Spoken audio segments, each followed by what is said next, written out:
This is Agent 47. He's carrying around the currently exclusive aluminum travel briefcase. It was an unlock for Hitman 2 that was able to be carried over into Hitman Woe via a now defunct 2016 bonus item system. It's both rare and impossible to get now. However, in the last update for the game, Season of Patient Zero Requiem, something strange happened and the briefcase got a little follower. This square shadow has now appeared and follows 47 around, like a mimic in that one game, or a Halloween villain, except in broad daylight, so not like the Halloween villain. This is my most used container for the briefcase slot, and I have footage from previous updates showing that this shadow did not exist.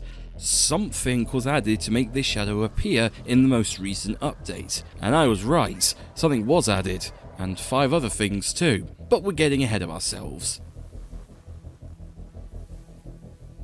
My search started with the model. Maybe the prim got updated and they accidentally left some tries as collateral. Nothing. Not in Glacier Kit, not in RPKG tool, not in Blender. So my mind turned to the temp file, which is the basis for all the logic that the items use. One could say a template. And because of how the engine works, these tend to be made up of multiple temp files referencing each other. I loaded up the game, ran the ZHM mod SDK, which lets me edit the game assets on the fly, and loaded up Miami with the travel briefcase item in hand. As expected, the shadow remained, so I clicked on it, then looked for anything unusual. Then, in the corner of my eye, I saw the word chocolate. I clicked on it, and it's a model. The developers had added extra items in the aluminum travel briefcase. One item to represent each location. In this case, the chocolates represent Bangkok, and is something you can find in the Hitman hotel bedrooms. Even 47 Steel Suite, who knew?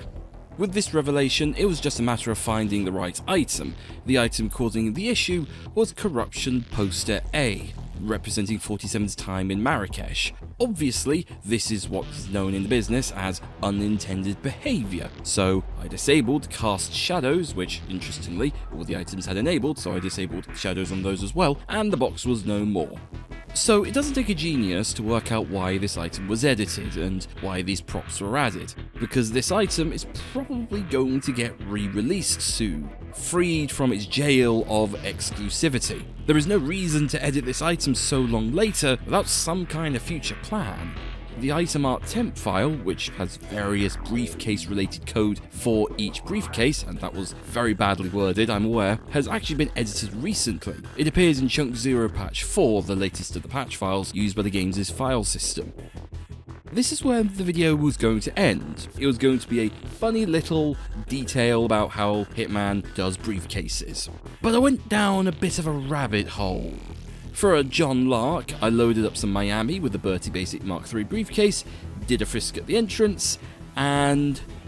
oh, that's a briefcase for the money, isn't it? Turns out, all the briefcases, except the rifle case, now have items inside them. Maybe my theory is wrong after all. I don't know why the developers decided to do this. Doesn't seem to be the biggest issue on the agenda, does kind of show where their priorities lie, not gonna lie. My favourite is, obviously, the travel briefcase with its location-based knickknacks and callbacks, but I do like the towel and dirty laundry in the orange pinstripe briefcase, as well as the Bible and wooden cross in the ICA executive briefcase. Huh. Anyway, that was a weird turn for this video to take. Goodbye everyone, I'll talk to you all later. Of the game. This is where you see the car technology of tomorrow. If you want to try the food